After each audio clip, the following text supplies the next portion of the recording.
السلام علیکم ناظرین، بھارتی پولیس کا انتہائی شرمناک کارنامہ، طالبات پر تشدد، کتنی لڑکیاں ہسپتال پہنچا دیں، تمام تر صورتحال جانیے اس ویڈیو میں۔ جی ہاں ناظرین، مودی راج میں پولیس تمام اخلاقی حدود سے نیچے گر گئی۔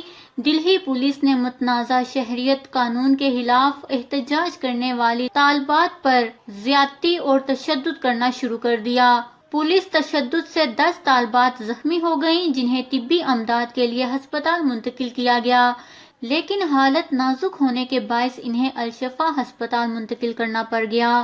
انڈیا ٹوڈے کے مطابق جامعہ اسلامیہ کے طلباء نے متنازع شہریت قانون کے خلاف پارلیمنٹ کی طرف مارچ کیا تو پولیس ان پر ٹوٹ پڑی۔ اسی دوران پولیس نے طالبات پر بھی بدترین تشدد کیا۔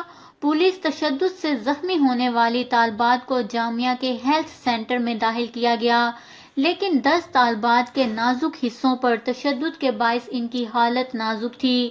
ہیلتھ سینٹر کے ڈاکٹرز کے مطابق جن طالبات پر تشدد کیا گیا، انہیں تشویشناک حالت کے باعث الشفا ہسپتال منتقل کیا گیا ہے۔ ایک متاثرہ طالبہ نے بتایا ہے کہ احتجاج کے دوران خاتون پولیس اہلکار نے اس کا برقع تار تار کر دیا اور اس پر لاٹھیوں اور ڈنڈوں کی برسات کر دی۔ جب میں نیچے گری تو لیڈی پولیس اہلکار نے میرے جسم کے نازک حصے پر لاٹھیاں برسائیں۔ ناظرین، بھارتی پولیس کی طالبات پر تشدد کی کئی ویڈیوز بھی سوشل میڈیا پر وائرل ہوئی ہیں، جس کو دیکھتے ہی صارفین آبدیدہ ہو گئے۔ اس خبر کو لے کر اپنے قیمتی رائے کا اظہار نیچے کمنٹس میں ضرور کریے گا۔ ہمارے چینل کو سبسکرائب کریں، آپ کو لیٹسٹ اپڈیٹس ملتی رہیں گی۔